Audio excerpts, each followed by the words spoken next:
야사시 TV. 이번에는 절대 쌍벽 이번 코너는 말이죠. 대한민국을 대표하는 사이담 언더핸드스로라고 그래야 되죠. 그렇죠. 언더핸드죠. 네. 정대현 선수하고 김병현 선수에 대해서 분석해 보도록 하겠습니다. 이광훈님, 네. 두 선수를 간단하게 극명하게 비교한다면 뭐라고 할 수 있죠? 첫 번째는 메이저에서 뛴 선수와 그렇죠. 메이저 못 간 선수. WBC에서 맹활약을 했고 올림픽에서 금메달 따고 빠른 선수와 스피드가 빠른 선수와 조금 느린 선수의 차이죠. 김지혜 변호사님 어떻게 두 선수 어떻게 구별된다? 정대현이 더 잘생겼어요. 근데 이제 김병현 선수는 뭐 워낙 세계적으로 유명한 선수였잖아요. 네, 그리고 또 특유의 그 캐릭터가 있잖아요. 그래서 좀 어떤 캐릭터죠? 좀 약간 반맛. 반맛 이런 말 써도 되나요? 그러니까 그것도 변호사님이니까. 예, 이 문제가 되나요? 문제가 될 수 있죠. 그러면 제가 알고 있기로는 김병현 밥을 선수가 조금 덜 먹게 만드는. 제가 알고 있기로는 김병현 선수 상당히 까칠하다고 알고 있어요. 그럼 옛날에 무슨 또 사건도 또. 네, 그러면 예, 이거 하기 전에 까칠한 거 얘기 한번 하고 넘어갈까요? 이게 다 이강근 의원님은 뭐 다 트셔도 돼요. 이제 아니, 뭐. 김병현 선수 별명이 있잖아요. 김중지. 그때는 네. 진짜 아마 미국 야구 팬들이 오해를 했을 거예요, 그죠? 그렇죠. 그런데 그게 왜 욕설을 한 번이면 괜찮은데 방송하다 나가서도 그렇고 뭐 너무 많아서 그랬던 것 같아요. 계속적으로 실수한 거죠. 근데 굉장히 제가 알기로는 김병현 선수는 소탈하고 솔직해요. 그럼요. 근데 그 솔직한 게 너무 솔직해서 문제가 돼요. 네네네.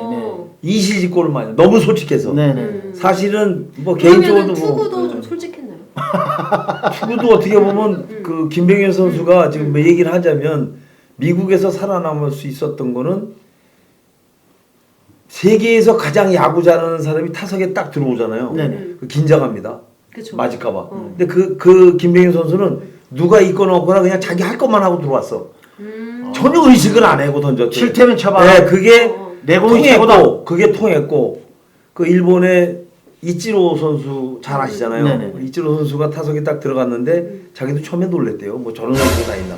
긴장을 할 만한데 전혀 그런 내색 없이 자기 할 거 하고 다 들어가더래. 그래 그 다음부터는 뭐 대책이 없죠. 수싸움이 안 되는 거예요. 그러니까 그냥 정통파로 뚫고 가니까 이게 좀 저돌적인 게 많죠. 그러다가 사실 그 미국 메이저리그에서 그 오프 시즌에 네. 홈런도 그냥 결정적인 네, 많이 맞고 스리런인가 말로 네. 홈런도 맞고 그 대신 또 그 반면 또 정대현 선수는 구질이 지금 보니까 김병현 선수처럼 이렇게 뭐 칠테는 치발은 아니고 굉장히 머리를 쓰면서 계산적인. 지능적인 투구를 했던 걸로 기억이 되는데. 그러니까 일본 팬들이 그 생각하실 때 언더스로가 종류가 한 두세 가지 됩니다.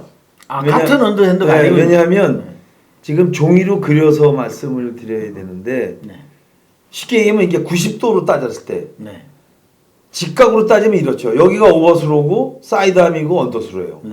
그러니까 위에서 아래로 일자로 된 이 투구 폼을 갖고 있는 선수가 완벽한 언더스로입니다. 밑이 하저하 상하로 따졌을 때 밑에서 위로 올려가는 거예요. 여기 위 아래. 그러니까 한문으로 따지면 상하. 근데 여기 오바스로 정통 오바스로의 변화구나 직구는 종입니다. 하나밖에 없어요. 각도가. 위에서부터 내려오니까 타자 입장에서 칠 때는 맞는 포인트가 한 군데입니다.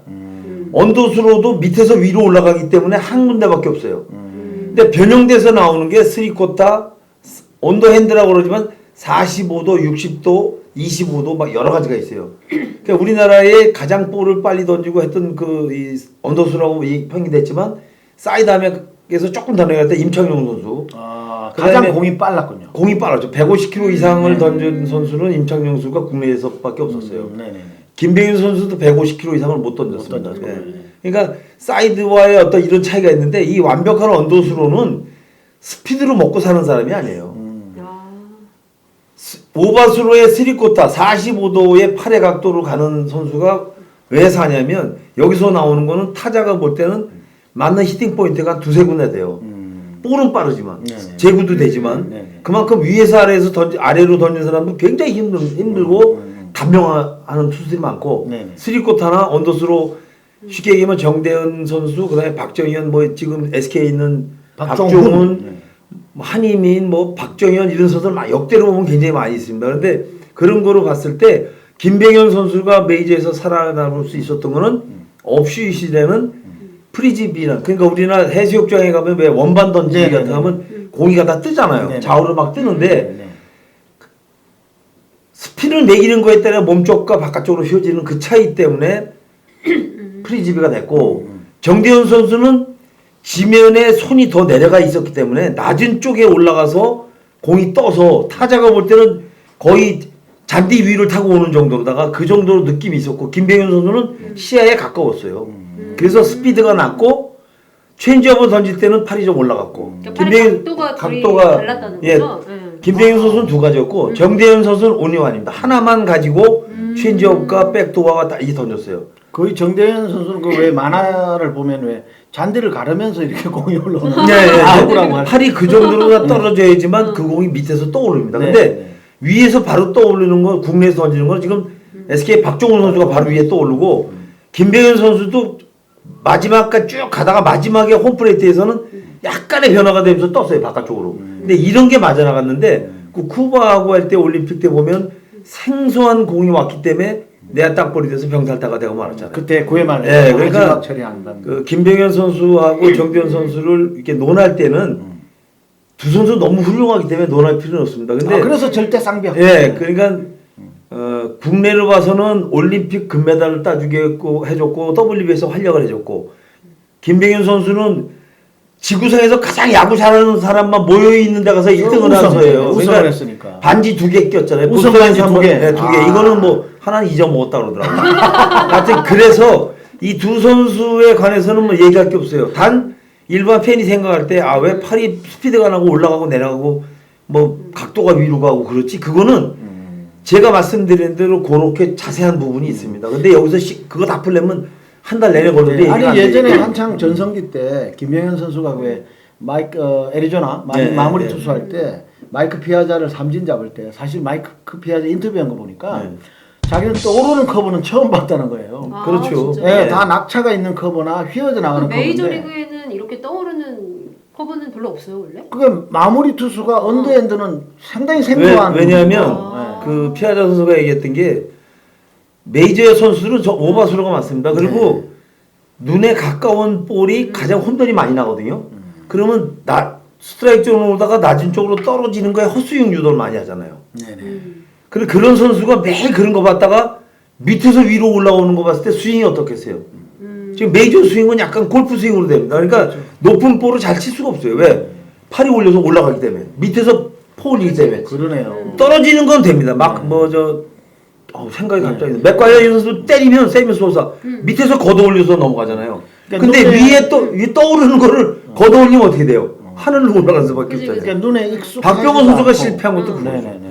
눈에 익숙하지도 않고 네. 본인이 늘 연습했던 스윙 메커니즘하고 다르니까 네, 그렇죠. 아마 그랬을 것 같아. 공 보고 탁 치는 순간 급당황하는 거죠. 왜 뭐 저런 볼이 다 있어요. 근데 이제 정대현 선수는 언더스루였고 공이 느렸잖아요. 네. 그러면 김병현 선수는 근데 언더스루인데 공이 되게 빨랐죠. 빨랐다라고 빨랐죠. 하면은 어딘가 좀 팔 같은데 부담이 많이 가지 않았을까 이런 생각이 좀 들기도 하거든요. 네, 그 언더스로가 가장 치명적인 거는 응. 무릎 부상입니다, 사실. 아 진짜요? 네, 허리와 전혀 무릎 그 생각하지 부상이에요. 못했어. 아니, 왜냐면 나는 왜냐면 팔꿈치 이런 데 팔은 아프니까 부담 없이 뿌리는 것 같은데 아. 네, 이게 뭐 꼭에 앉아서 억지로 던지는 듯한 느낌이 있으니까. 이제 보통 그 서서 던지는 오바스로 같은 경우는 무릎이 이제 스트라이드가 되면서 구부러졌다 펴지는데 언더스로는 펴지게 되면 공이 하늘로 가요. 아. 그래서 계속 무릎이 90도 이하를 유지하면서 끌고 나가야 되기 때문에 네네. 무릎하고 허리 때문에 그래서 투수의 생명은 언더스로가 단명입니다, 사실.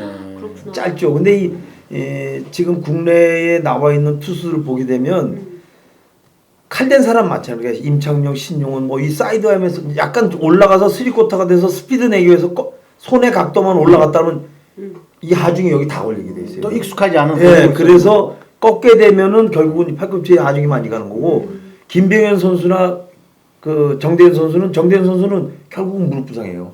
맞아요. 네, 그래서 단명했고 그것 단명했죠. 때문에 뭐다 메이저리그에도 못 간 이유도 아마 그것 네, 때문인 네. 것 같고. 그래서 메디컬 이제 이 어떤 미국 그 스카우트들 평가는 운동 균형은 가장 없다 정대현 선수한테. 그러나 가장 까다로운 공을 가지고 있다. 이렇게 평을 했었어요. 아, 대단하다. 예, 그런 거죠. 그러니까 각도에 따라서 많이 차이가 납니다. 그리고 또 결정적인 차이는 정대현 선수는 잘 모르겠지만 김병현 선수는 또 엄청난 요식업의 대부라고. 아, 그거는 이제 최근 얘기인데 최근에 이제 요식업을 해서 성공한 거. TV도 자꾸 나오고 그러니까 근데 저는 꼭 이 얘기를 해주고 싶어요. 야구하는 사람이 축구장 가면 먹을 게 안 생기더라고. 야구하던 사람이 축구장에 가서 가면 놀면 먹을 게 안 생긴다. 생겨. 절대로 야구하는 사람은 야구장에서 놀아야 됩니다. 그게 불변이고 법칙이에요. 제가 주변에 모든 사람을 봤는데 결국 한 길을 가고서 오래 가는 사람이 1등이지. 이것도 성공하면 좋죠. 근데 지금은 야구를 안 하니까 그러는데 좋은 재산을 가지고 있고 좋은 어떤 기술을 갖고 있으면 양성을 해야 돼요. 후배들한테. 기부하면서 양성을 해야 돼. 국내 야구 이제 그 두 선수를 보면 메이저 선수들은 선수를 살립니다. 언론에서. 국내 언론 죽여버려요. 그게 공통적인 게 맞습니다. 그래서 그 차이인데 그냥 저는 그 오락프로그램에 나가더라도 김병현 선수가 선수를 가리키고 어떤 이런 좋은 모습이 자꾸 담겨져 있으면 그 선수에 대한 로망 때문에 어린 선수들이 야구를 많이 하게 될 것 같아요. 정대현 선수 지금 대학교 코치하고 있어요. 아유, 은퇴하고. 네. 네, 훌륭하십니다. 하여튼. 훌륭하시네요. 네, 그리고 김병현 선수는 실력 못지않게 장외에서도 많은 화제를 일으켰고 별명도 또 가지가지였죠. 네. 좀 말씀해 주시죠. 선배로서 얘기 못하겠고 우리 명현님 얘기하시죠. 그러니까 제가 들은 거는 김법규 법규형. 그건 왜 그렇습니까? 법대 출신이에요. 아, 법대로. 네. 아, 근데 네. 그게 네. 그건 좋은 의미에서 법규인지 아니면은 다른 의미에서 법규인지 조금 그 영어 좀 느낌도 나고. 한국말 영어 자꾸 많이 하다 근데 보면 나는 그래서 대답 나와요. 네네. 그래서 법조계 선배시네, 뭐. 어쨌든 근데 그래서 BK잖아요. BK 별명도. BK죠, 네. 나 그게 법규인 줄 알았어. 아, 법규라서 BK라고 하는구나 했는데 근데 알고 보니까 찾아보니까 본투 K더라고요. 아, 본투 킬. 아. 그래서 아까 물어봤더니 네네. 본투 킬이라면서요. 본투 킬. 이게 타자들을 죽이기 위해요. 삼진 아웃 네네. 할 때 킬도 쓰죠, 그죠? 그렇죠. 낙아웃도 쓰고. 네, 네. 아, 네. 그래요? 하여튼 뭐 김병현 선수는 아주 틀리진 않은데요. 네, 김병현 선수가 아까도 말씀드렸지만 솔직하고 모르는데 너무 솔직해서 그렇고 구단하고의 어떤 이런 협의가 안 되는 게 그 보통 시즌 끝나면 이제 훈련하잖아요. 그러면 비행기로 5시간 만에 갈 거를 60시간 동안 차 타고 갔다가 3일 연습하고 비행기 타고 집에 왔대잖아요. 아, 낭만이 있는 분이네요. 낭만은 뭐 낭만이에요. 그게 가서 훈련해야 되는데 그런 어떤 자존심도 세고 그 내부적인 거 들어가게 되면 더 복잡해지겠지만은 하여튼 그 정도로다가 자기의 그 색깔이 굉장히 강한 선수입니다. 근데 정대현 선수는 또 외모 못지않게 정말 모범생이에요. 그런 거 보면. 그렇죠. 예. 또 지금도 코치 생활하고 있고 네. 아마 훌륭한 지도자가 될 것 같아요. 결국은 그 정대현 선수는 나라에서 옷이 빚을 졌다고 봐야 돼요. 나라를 살렸기 때문에. 네네네. 네, 그래서 아까도 말씀드렸지만 그 좋은 선수들이 나왔을 때 국내 언론에서 분명한 건 키워야 됩니다. 김병현 선수가 언론하고의 어떤 그런 다툼 아니면 그 오해. 박찬호 선수도 LA에서 텍사스 갔을 때 복장 때문에 그게 엉망이 돼가지고 마음고생 무지하게 했다고 그래요. 저도 뭐 얘기를 들어봤는데 이제 이런 부분이 언론은 국내보다는 외국이 앞서갑니다. 그리고 국내는 이제 스포츠 기자들이 많이 지금 이제 인터넷이 발달되면서 이제 그 자꾸 이제 없어지는 상황인데 하여튼 이 자리를 빌어서 선수들 좀 좋은 선수들 있으면 많이 좀 키워주시는 게 네, 좋고 네, 여기 네. 그런 선수들 여기다 한번 나와서 인터뷰하고 그랬으면 좋겠어요. 그렇죠. 직접 불러다가. 근데 선수들이 또 워낙 예민한 성격을 가진 분들이 많아서 네. 그런 것들을 또 언론에서 과도하게 이렇게 지적질하는 것도 문제가 있는 것 같아요. 그렇죠. 국내에도 그 뭐 기자하고 국내 들어와서 게임할 때 한 몇 달 동안 그거 하고 뭐 좀 언론이 있었대요. 근데 나중에 지나고 보면 또 아무것도 아니거든요. 네네. 결국 그 신문사 폐간되고 팔리니 안 팔리니 그래가지고 결국은 둘 다 손해 본 거예요. 네네. 네. 그러니까 선수들 같은 경우에는 마인드 컨트롤 되게 중요할 것 같은데. 네, 그렇죠. 네, 자꾸 네. 언론에서 흔들어 놓으면은 경기할 때 영향도 받고 막 이럴 것 같아요. 아마 훌륭한 선수들이 김재 변호사님한테 연락을 많이 연락을 많이 한 것 아, 같아요. 그래요? 제가 볼 때는. 아, 제가 명예훼손 고소 전문 변호사. 이제 그 왜냐면 네네. 그 우리나라도 스카포라스처럼 이 에이전트 회사가 많이 있고 네네네. 변호사들 미치에서 나오는 저 에이전트 회사가 많이 생겼어요. 네.